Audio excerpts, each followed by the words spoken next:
We have Women Behold Your Son that will be delivered by Elder Edward Long. And then after that, we will have My God, Why Have You Forsaken Me from Bishop Tracy Pitts from Kingdom Culture. I pray that you are ready to receive from the man of God, and we say God bless.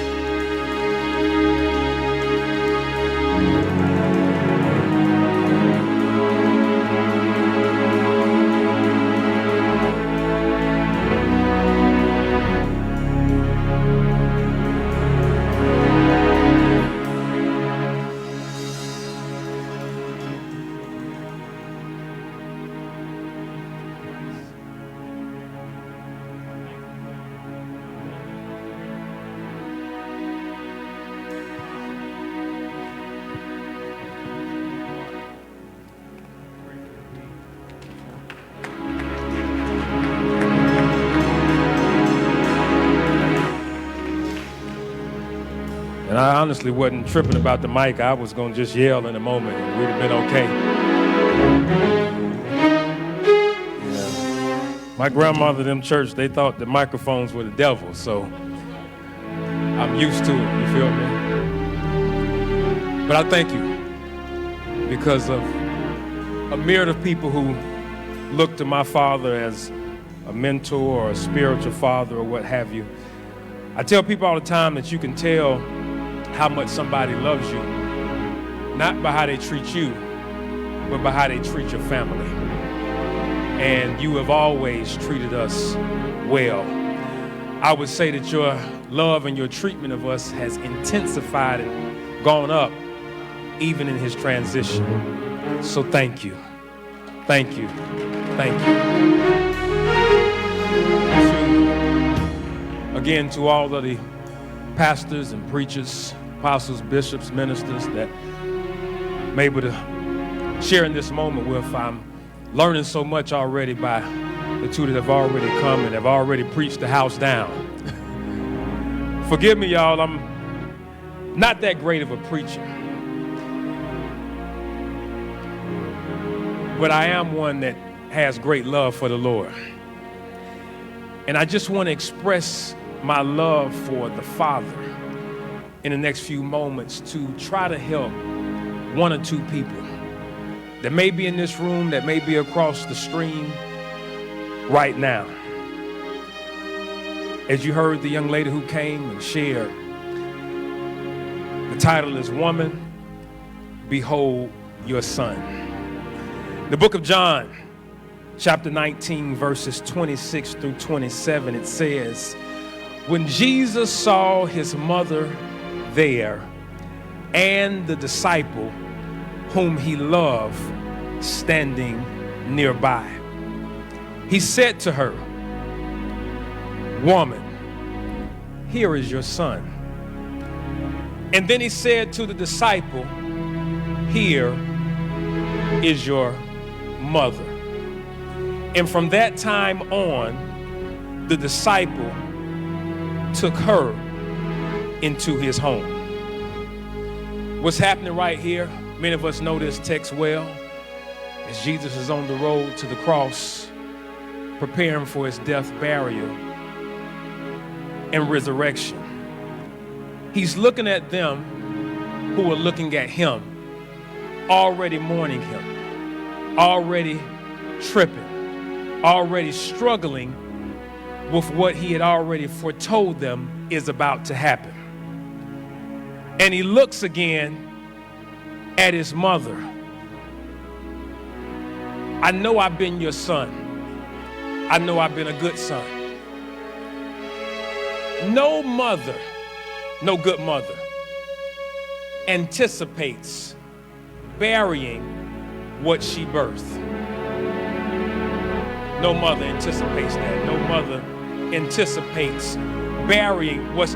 No woman in this room desires to bury the dream that God put in you in 2019 and 2018, in 2017, at the top of 2020 before a pandemic. No father desires, whether it's your son from your own loins or like Joseph, The son came through some other miracle or some other means. No good father desires to bury what he birthed. Trying to help somebody understand something for a moment. Here it is. Jesus is saying, just because I die doesn't mean that your dreams have to die.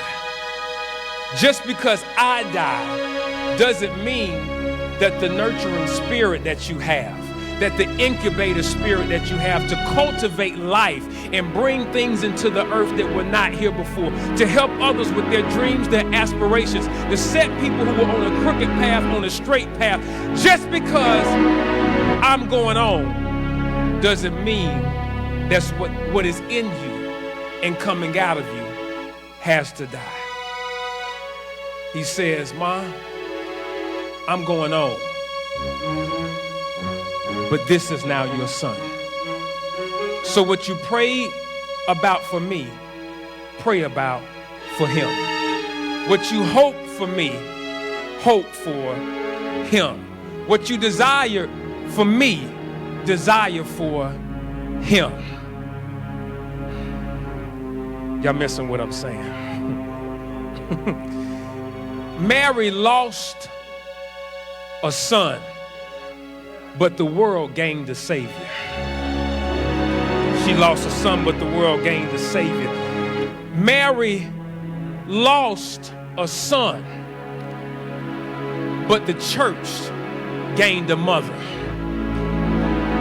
She lost a son, but the church gained a mama. The church was missing nurturing. The Pharisees and the Sadducees were so caught up in the law that they weren't nurturing people to life. They were killing people with the word.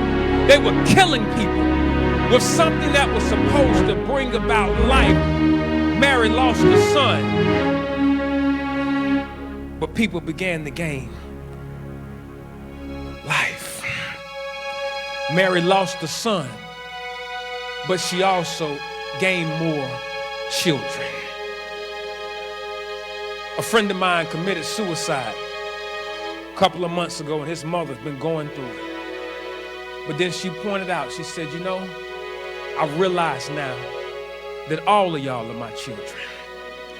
All of y'all are my children. Though I'm missing my baby boy, I'm just honored that all of y'all would now come to my aid. That all of you all will come, and now it's my job. God's given me another chance because now I can nurture y'all. I would have had 1 or 2 grandbabies by him, but now I get a chance to have 18, 19, 20, 30 grandbabies. What I'm saying is that a child is a dream. And though some dreams have died, understand that we can pivot. Jesus is saying to us right now, stop focusing so much on what you have lost and begin to focus your attention on all that's available to you. There are people out here that still need what's in you. Yes, somebody walked out your life, that relationship died. But what you learn from it, you can now bring that wisdom, that information, that intelligence, that experience to somebody else to help more relationships be successful. Stop focusing and crying about what died, and now let those tears become fertilizer for somebody else's life. I'm just trying to get you something right now. Because we can't come out of this pandemic the same way we went into it. We can't come out doing just church as usual. But everything that you lost, if it was employment, if it was some money, if it was somebody that you didn't even get to properly eulogize because we couldn't come together and have traditional funeral services, we've cried about it. We've been down about it. We've mourned about it. But it's time to stand up and say, you know what? Yeah, one thing may have been taken away. But as this thing opens back up, there's so much more now that I can do. There's so much more that God can do through me. This died, but what can come to life now? And then Jesus looked at the one he loved. He said, that's your mama now. That's your mother now. That's your mama now. What you mean that's my mama now? Meaning, look out for her like you would want somebody to look out for your mother.